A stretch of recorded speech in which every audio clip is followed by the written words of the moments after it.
What's happening, everybody? Jeremy Bernstein. I am the team lead and game director for Social Clues, and I'm up here with my fellow leads, Fotis Frangotis, Andy Goldstein, and Colin Horgan.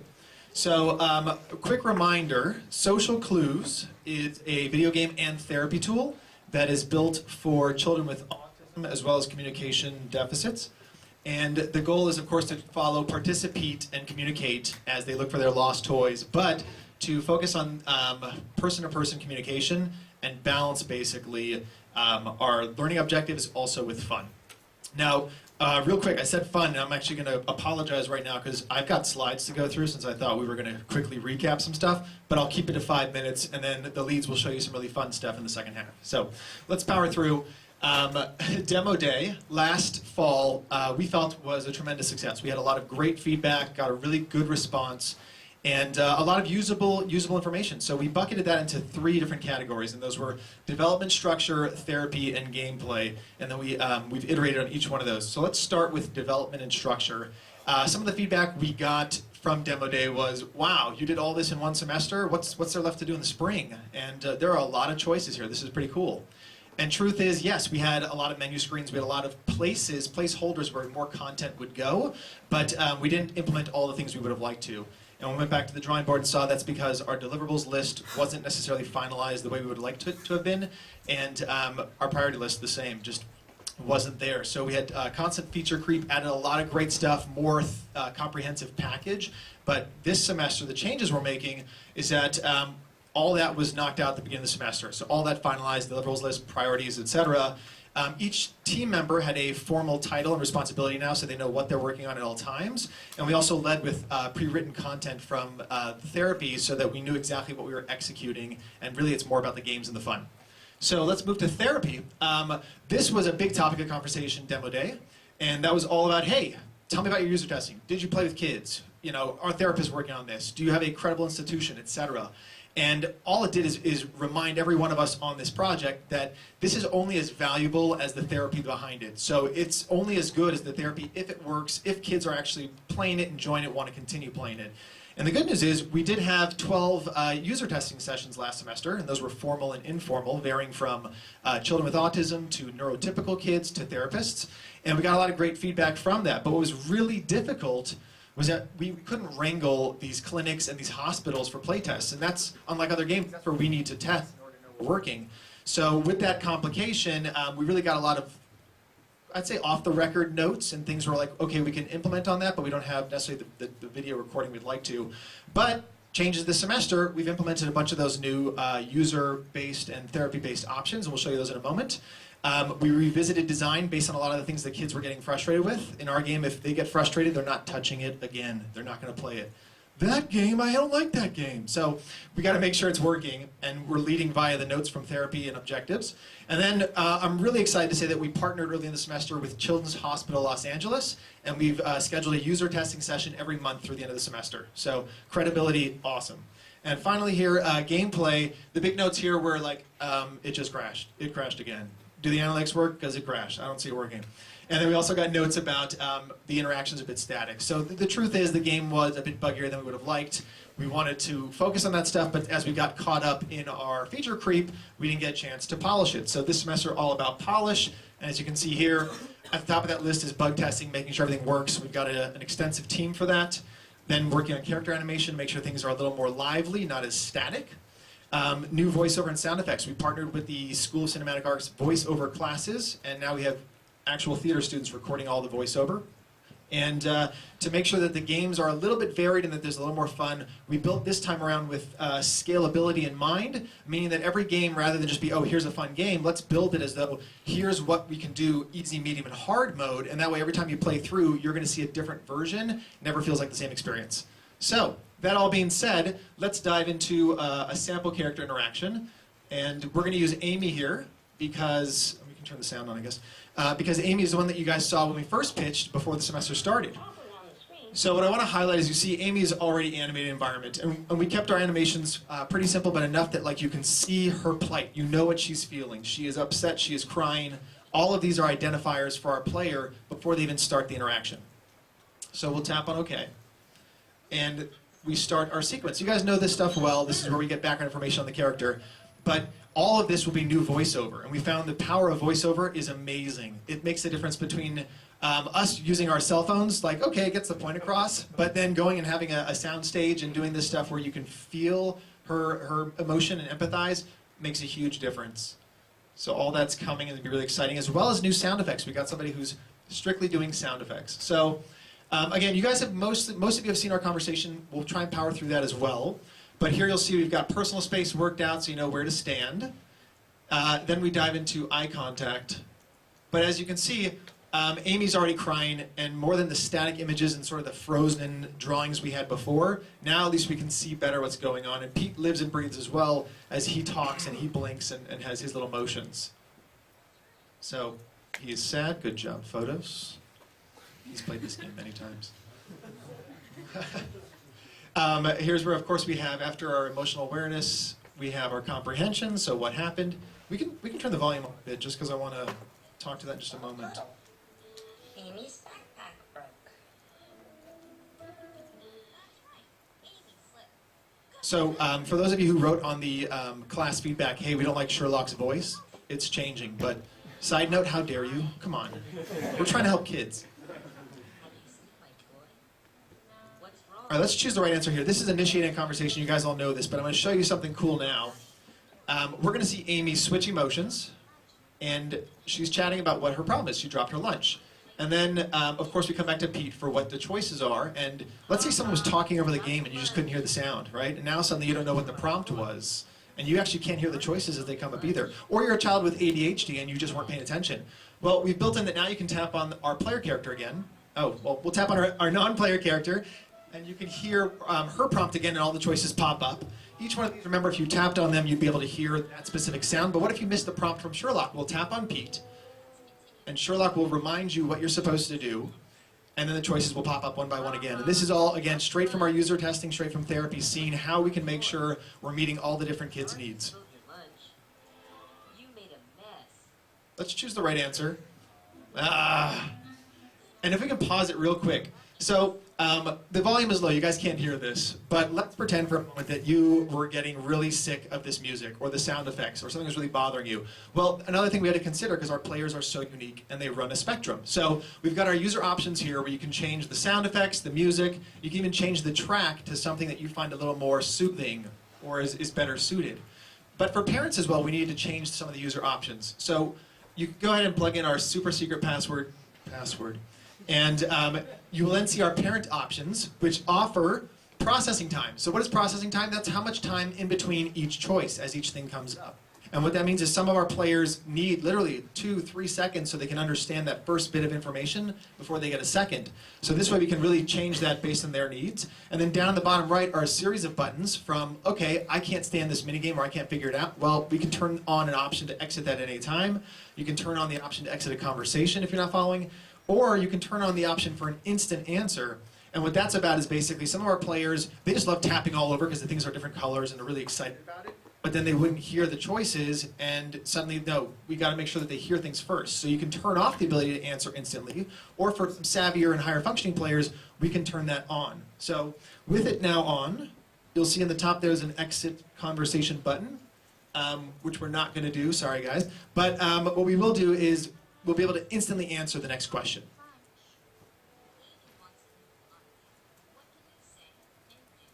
Photos, just tap whatever comes up. Yeah, hit it. Just do it. Hit it. Photos, hit it. He's decided to listen to all of them. It's not that the button's not working, because that would never happen at a midterm presentation. But let's press it. Okay. So now what we're going to do is we're going to jump into our minigame. Remember, we've completed 5 steps of a conversation. We now know how to communicate. We get a fun minigame that also will challenge, in this case, visual processing. So what you'll notice is all of the food is different and looks quite a bit different because this is part of our varied and scalable minigames. So everything here can change out dynamically, so you never see the same food twice, or at least different combinations each time.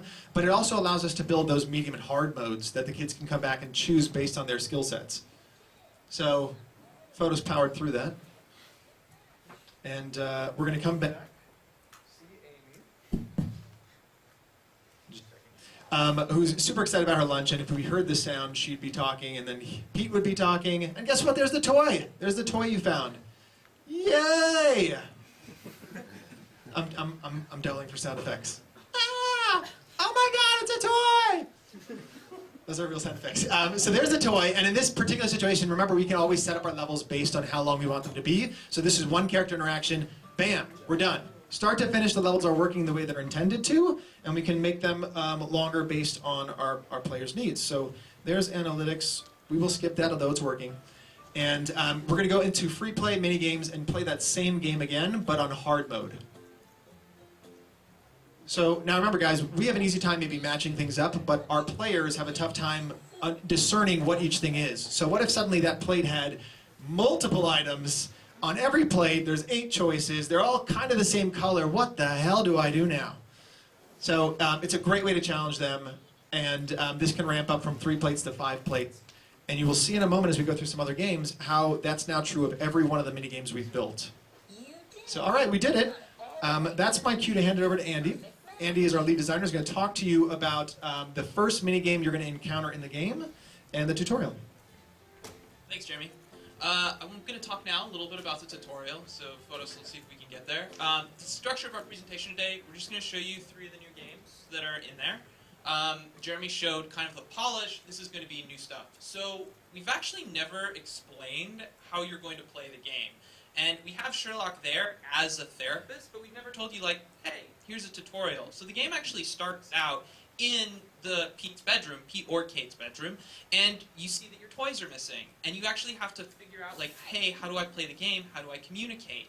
And this game is associated with Sherlock because it's the first game that you're going to see. Now, what you actually have to do is unlock Sherlock from his cage so he can communicate with you on your adventures. And so it's a simple key game. Dad has given you the keys to the lock, but Dad has a lot of keys. He might possibly be a janitor. We're not sure yet. But you have to go through and pick the right keys. And we built this game with scalability in mind. As you saw beforehand that we had multiple plates of food, this game has multiple levels of difficulty. Now, right now we're on a medium. An easy level of the game would be just shapes. A medium is actually shapes and colors, and then a hard mode is actually colors and multiple shapes. So Photos is going to kind of power through this. And we wanted to talk a little bit about here learning objectives, in that this game is supposed to introduce all the rest of the games that are going to happen. So we wanted to make something that was really fun, that you could kind of get into, and that actually was quite simple, so that we set the tone for how many games are going to progress in the future. So Photos, why don't you get the right answer here? And you guys can see that we also are trying to give multiple options here, much like the kind of matching idea from the food tray game, that we want to provide multiple options, and you really have to kind of look and see and figure out what is right or wrong. So with that, I'm actually going to pass it over to Colin to do our next mini game. Hi everyone. I'm here today to talk to you about our character Dora, who has a problem daydreaming because she has a much more interesting second life as an explorer. So class is very boring to her. So in this scenario, Pete and Dora decide to ask the teacher to learn how to focus. So like many of our mini games, we have a very abstract concept that we want to teach to a player, that is how to focus in class. And define it into some concrete steps that we can then practice in a mini game. So we've defined focus as 3 steps. 1, figuring out what we need to focus on. 2, filtering out all other distractions.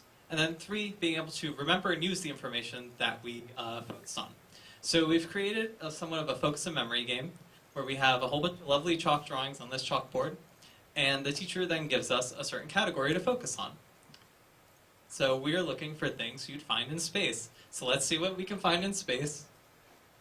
Alright, now once you have that in your head, we're going to tell the teacher we're ready. Those objects then disappear from the chalkboard, and we must reconstruct the order of the pictures from what we had before. So let's go ahead and figure this out. Alright. So Photos aced it, because he's so good at focusing. Go ahead and try it. So kitchen. Alright, ready? Go. Guys, where did the toaster go?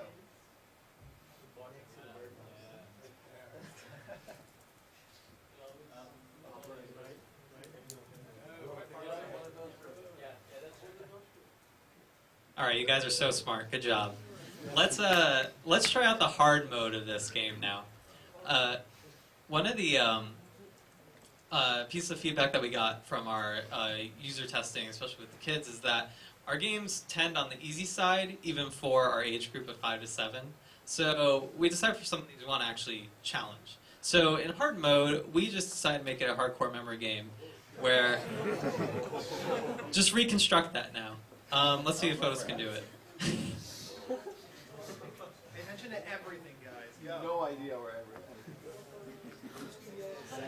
As you can see, this is a lot more difficult because you don't have any reference.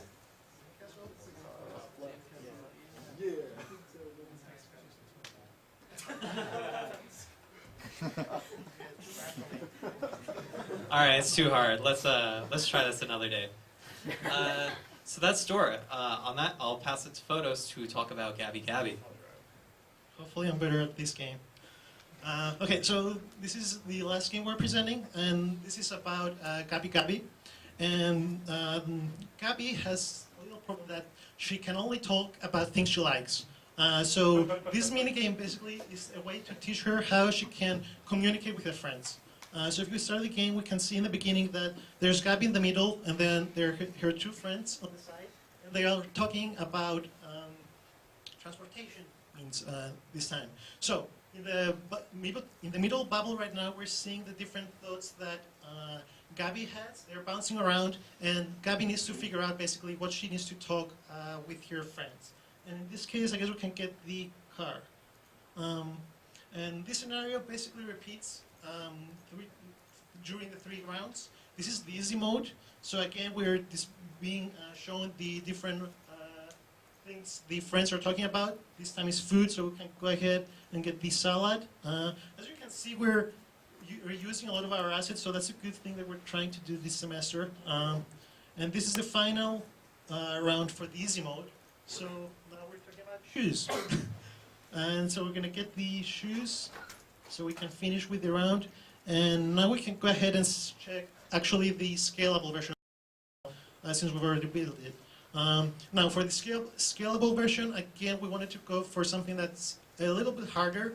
So we present a lot of extra additional thoughts that Gabby is thinking in her mind, but also we're forcing sort of Gabby to choose 3 different subjects that she needs to talk. So again, here's the transportation. Of course, the tornado is not a means of transportation. So we're getting 3 different cars, and now that she figured similar things that she can talk with her friends, she needs to pick one of the 3 to talk. So there you go. Now she has learned what she can talk with her friends. And that's all with the minigames, and we're going to pass it back to Jeremy to finish. Thanks, Photos. Okay. Oh, just lost it. The top one. Okay, so that is basically how we've revised and repolished how we're approaching these characters, what we're going to do. We've got a lot of great content to come for Spring Demo Day, and we hope, like Fall Demo Day, we surprise you with a lot more than you guys were thinking. But tutorial, full interaction there. We meet Dad, Mom. We also talk with Sherlock. We have 2 new interactive environments, 4 new interactive characters. We have our user analytics hub where you can see all the data so you know exactly how the kids are doing and what you need to change about their playthrough. Scalable versions of all games, new voiceover and sound effects, so that should be really fun. We're going to introduce the game and the story with a formal cutscene so that we all know kind of how they got on this adventure and make it a little more fun and Saturday morning cartoon-esque. User achievements in terms of what you've unlocked. Our new toy box item is coming. It's very exciting, where you can see how the train cars you've been collecting, how those play out, what you can do with them. New trailers, but of course what we're all waiting for is to see Communicate herself. So as a teaser, thank you guys all for your attention, and I guess we open up to Q&A.